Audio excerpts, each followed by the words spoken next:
بسم اللہ الرحمن الرحیم۔ جمعہ کے دن ناخن کاٹنے کی فضیلت۔ پہلی آپ ویڈیو سن چکے ہیں کہ بدھ کے دن ناخن کاٹنے سے بیماری انسان کے جسم میں داخل ہو جاتی ہے، برس کی بیماری لاحق ہو جاتی ہے۔ آپ نے وہ احادیث سنی۔ اب حدیث پاک امام بخاری علیہ رحمہ کے استاد حضرت امام ابن ابی شیبہ اپنے حدیث کی کتاب مصنف ابن ابی شیبہ میں جلد دوم میں صفحہ نمبر 65 پر حدیث شریف نقل کرتے ہیں۔ نبی پاک صلی اللہ علیہ وآلہ وسلم نے ارشاد فرمایا، جو شخص جمعہ کے دن اپنے ناخن کاٹتا ہے اللہ تعالیٰ اس سے بیماری نکال دیتا ہے۔ سبحان اللہ۔ مفتی امجد علی اعظمی علیہ رحمہ بہار شریعت حصہ 16 صفحہ نمبر 226 پر حدیث شریف نقل کرتے ہیں، فرماتے ہیں جو شخص جمعہ کے دن ناخن ترشوائے اللہ تعالیٰ اس کو دوسرے جمعہ تک بلاؤں سے محفوظ رکھے گا، اور 3 دن زائد یعنی 10 دن تک بلاؤں سے محفوظ رکھے گا۔ محترم حضرات، معلوم ہوا کہ اگر بیماریوں اور بلاؤں سے نجات حاصل کرنی ہے تو جمعہ کے دن ناخن کاٹنے کی عادت ڈالیں تاکہ بیماریاں دور ہوں اور رحمت آئے۔ حضور کی پسندیدہ سبزی۔ ابن ماجہ کی حدیث پاک ہے، حضرت انس بن مالک رضی اللہ تعالیٰ عنہ فرماتے ہیں، سرکار اعظم صلی اللہ علیہ وآلہ وسلم کدو سے بہت محبت فرماتے تھے۔ محترم حضرات، کدو ایک عام سبزی ہے، ہر سبزی کی طرح جو کہ پوری دنیا میں کاشت کی جاتی ہے۔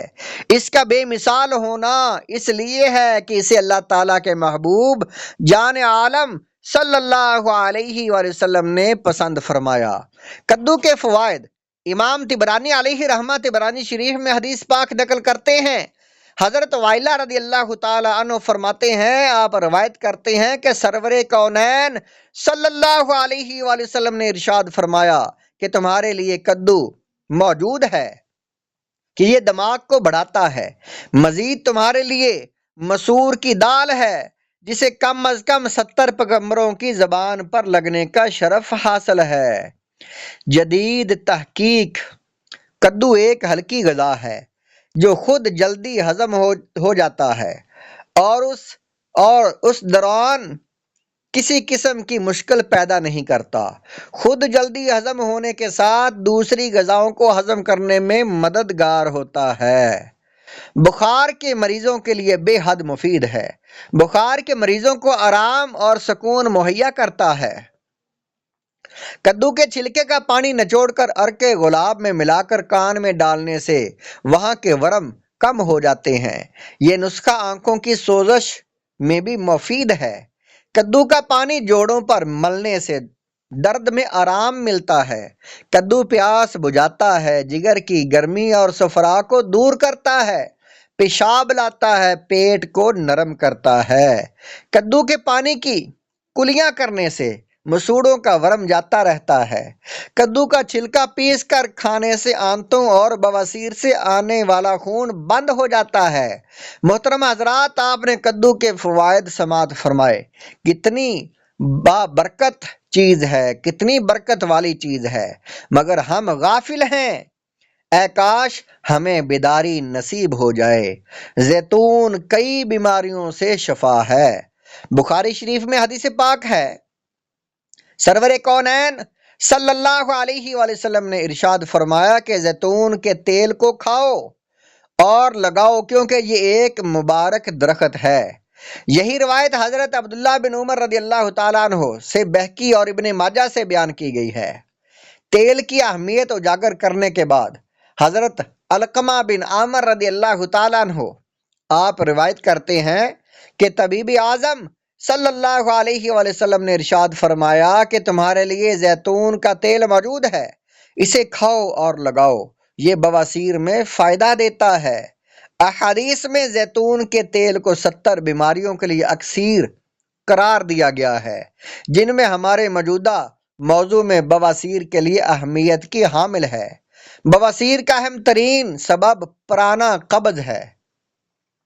اس کا مطلب یہ ہے کہ زیتون کا تیل نہ صرف یہ کہ قبض کو دور کرتا ہے بلکہ آنتوں کے دوران خون میں بہتری پیدا کرتا ہے۔ سبحان اللہ! زیتون کے تیل کے کتنے فوائد ہیں، اگر ہم عمل کرنے لگ جائیں تو کتنا فائدہ حاصل ہوگا۔ نبی پاک صلی اللہ علیہ وآلہ وسلم کی ہر ادا شفا اور حکمت سے مالا مال ہے۔ اللہ تعالیٰ نے ہمیں ایسا محبوب عطا فرمایا کہ اگر ہم مسلمان صرف اپنے آقا و مولا صلی اللہ علیہ وآلہ وسلم کے ارشادات پر عمل اور ان کے نقش قدم پر چلنے لگ جائیں تو ہر قسم کی مہلک بیماریوں سے بچ جائیں گے۔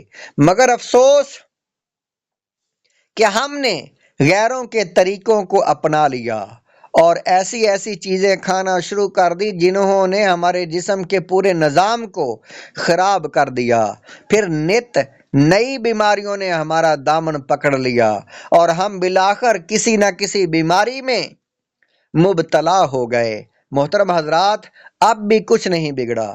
اگر ہم اب بھی بیماریوں سے نجات حاصل کرنا چاہتے ہیں تو درج ذیل غذاؤں کا استعمال کریں، خصوصاً ان چیزوں کا استعمال شروع کر دیں جن کا حکم طبیب اعظم رسول اکرم صلی اللہ علیہ وآلہ وسلم نے ہمیں دیا ہے۔